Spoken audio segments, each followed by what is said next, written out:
Good morning, you lovely people. Welcome back to Building a Business from My Bedroom. Today we're going to be filming some short form content for TikTok and YouTube Shorts. I will show you behind the scenes of me filming. I will show you some editing that I'll be doing. I'll share with you some of my experiences, my ups and downs, and some tips and insights that I have for you. It's Chloe's Crafts. It's Chloe's Crafts. It's Chloe's. I'm just filming an art reveal today. I'm up and down, moving around, but I do have a tip for you so you don't end up doing the same thing. Stick around till later in the video and I'll explain why I didn't do that today, but trust me, it's something you'll want to avoid. I edit all my videos in InShot. It is super basic. I think I paid around £9 for the whole year though. It's perfect since I don't have a laptop to use something like DaVinci Resolve. It's beginner friendly and has everything you need for basic edits. I sometimes adjust the brightness slightly but make sure it doesn't compromise the artwork. If you have seen my art reveals before, I do cut right after the reveal. I'll explain why later in the video. I export my videos with no sound, but you can just do that in the app, but I have forgotten to do that before. I export in 1080p because it's the best resolution for short form content. I started a new series from day one in the new year. These are great for building community and encouraging people to follow along.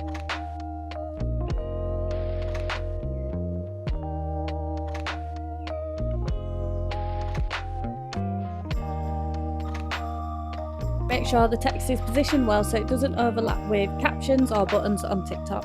I use ChatGPT for descriptions, it's a time saver, and if I do have time I research the keywords. I do tweak what it suggests, but it's been a great guide. It's important for TikTok to know what you're talking about, so I'll use the same keywords throughout the text and add it to the hashtags as well.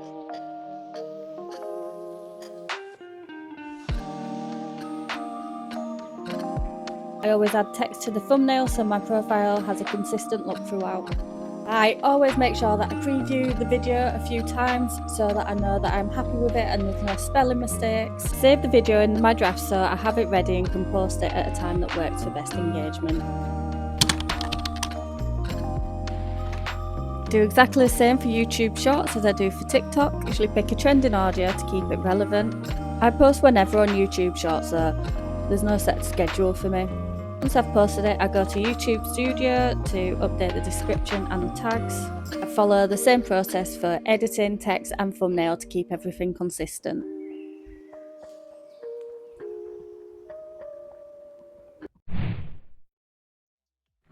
So, got my brew, refreshed, reset. Let's talk short form content, so TikTok, YouTube Shorts.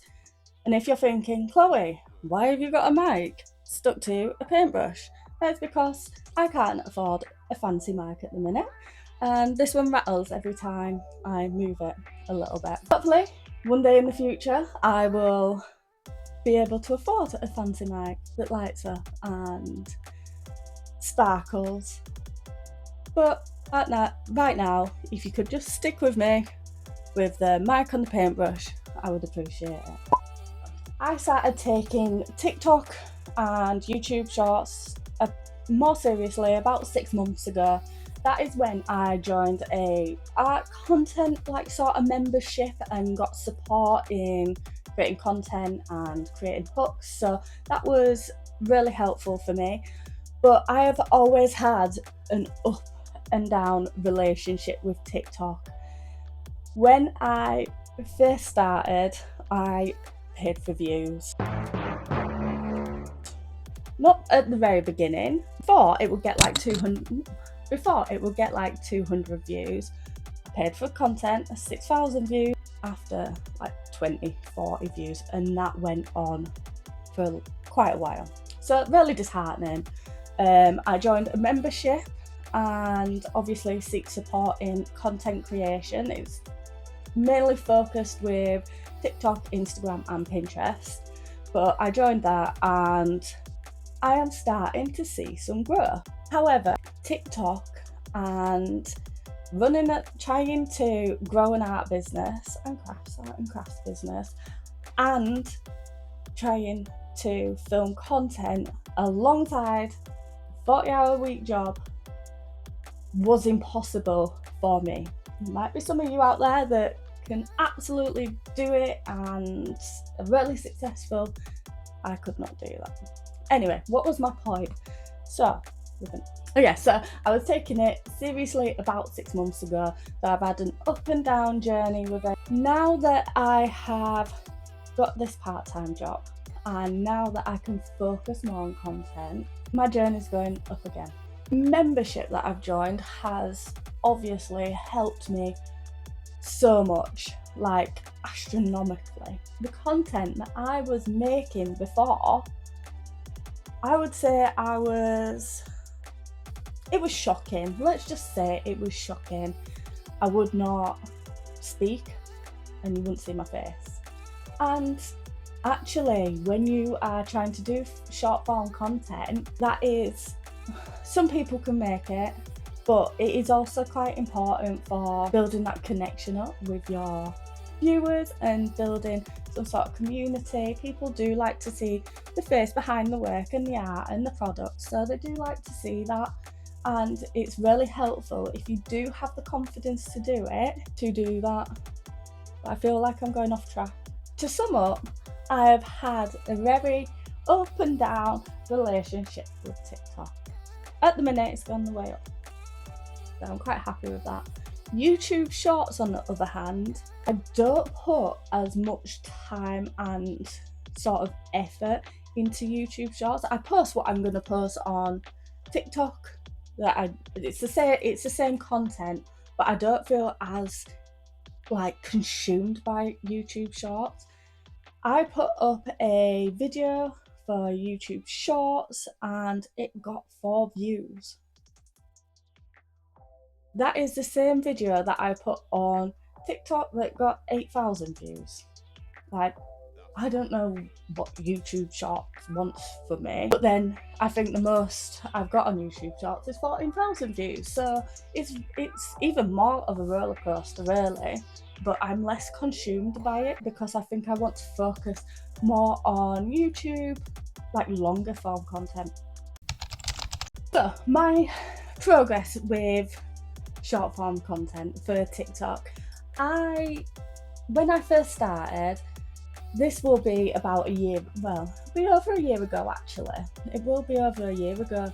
When I first started though, I would not put my face on the camera and I would not speak on the camera, which I find now like a little bit bewildering, because now I'm just sat in front of a camera just talking. So that in itself is progress, going from not speaking to sitting in front of a camera for 15 minutes.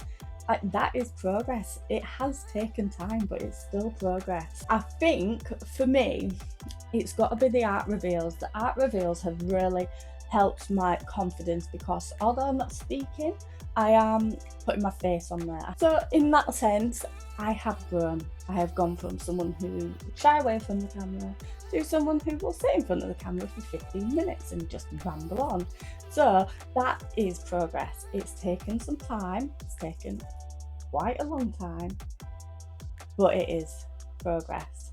The membership, the artist content membership, and that was a significant, really significant part of my journey where I went from 40 views to 99,000. That was only one video though, so it's not like I was getting that on a daily. I think I'm averaging between 400 and 800 views. This is where I want to say I'm not an expert, but I have learnt a lot along the way and I feel like it's valuable advice. That's why I'm doing this, because your journey is going to look different to mine. You might progress a lot quicker, you might be better at it, you might be more of a natural, but you also might not be. You might find it really hard, so you might resonate with the fact that actually, for a normal person like me, it's taken a while to build the confidence. I have only just hit 1,500 followers on TikTok, and you might be thinking, why are you giving advice, Chloe? Like, 1,500 is not a lot of people. Well, actually, if you put 1,500 people in a room, it'd have to be a very large room, that would feel like a lot of people. Anyway, so I hit 1,500 followers, I'm nearly at 500 subs, so I do feel like I have, well, I definitely have progressed. At one point I was at 0 followers and 0 subs, so I have definitely progressed. I have progressed is because I have been persistent and I haven't given up. Yes, I've taken breaks. I have taken breaks. We have to take breaks because social media can consume you and it can overwhelm you and it can make you feel a bit rubbish about yourself as well, especially if you're not seeing the progress at the time, because we don't look at the progress and be like, oh, I've made progress today. It's over time. So I've been persistent. I have continued through the really low views, and I am always willing to learn and adapt my content.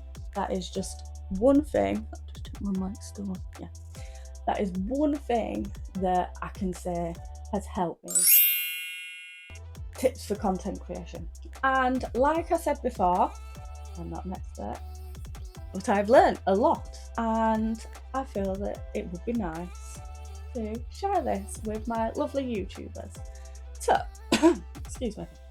My first tip is, and you've probably heard this all over, you need a hook, and hook your audience into what you are showing them. The first 3 seconds of your video needs to grab the audience's attention.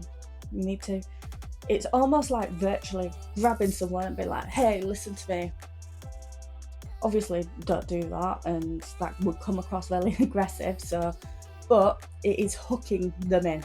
This could be verbally. You might say something that would catch somebody's attention. This could be visually. It could be through text. There are many different hooks that you can use, especially for people that are still not confident speaking or still not confident having their face. You can still use hooks, written hooks. You can do it. So the hook is the most important part. That's what's gonna get people to sit and stay through your video. So first 3 seconds, make that really important. I think with art reveals, it's a bit of a hook because there's mystery to it. Like, what is she going to show? I put writing on the top, so people have got to read it, and then they're already part way through the video anyway, so they might as well just watch the rest of it. I don't think I've done an art reveal that's over 10 seconds, so it's very short content. I'm on a squeaky floorboard, but this is like the best lighting that I could ask for, so it's just something that I have to put up with. Number 2, visual appeal. Like a visual hook, you need to make on screen, you need to make it interesting. That could be your face, it could be your art, it could be your products. You can use different lighting, you can use different compositions. There are lots of different ways to bring, especially with what we have now with our phones and things, there are lots and lots of different ways that you can go and make your content look visually appealing. For me, it's my artwork. I have that in the background. It's a bit more visually appealing if you like jellyfish and blue. So making your content visually appealing really helps as well. Tip number 3. What's tip number 3? Audience retention. You need to retain people's attention. I am not a master at this. I am learning though. I have learned that retention, making sure that you are keeping people's attention, is more important than your likes, than your comments, than your shares. Look at this video. This has got 99,000 views. Best video I've ever done, and oh my god, thank you. Thank you so much. I'm so grateful for this video. This video is sitting at around 2.5% engagement. So 99,000 views, it's only got 2,000 likes and whatnot. However, the retention is, I nearly 50% of people sat and watched through. That's a lot of watch time. That is what has sent it going to nearly 100,000 views. I'd just like to add as well, retention is the reason why I cut my reveals as soon as you can see it. After studying my analytics, I noticed that as soon as the audience sees the artwork, they drop off. There's no point in making it any longer because 90% have already gone, and that can really hurt your retention. So keeping it short and snappy helps keep people engaged. It isn't the likes, it wasn't the shares or the engagement. Retention is so important. Tip number 4. As you could see in my I was here and I was trying to sort of film and I was getting up, back and forth. That takes a lot of time. If you have another device, screen mirror, is it mirror screen? If you have, you know where you can watch each other, like you can watch what's happening on one device and it shows it on the other, do that, because you can set up your camera and you can have your other device and you can just be like, am I in the middle? That saves a lot of time, and I think that is what really helped me cut my time down. I didn't do it then because I was filming with my other device, so I spent time just going back and forth. So if you can do that, do that. I mean, I don't even think it has to be like a fancy device, does it? Tip number 5, 6? That was my script right there.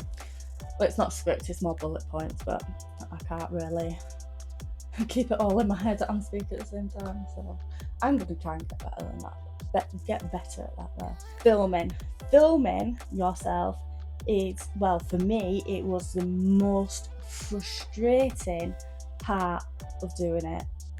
I would look at my content and be like, no, I look gross in that.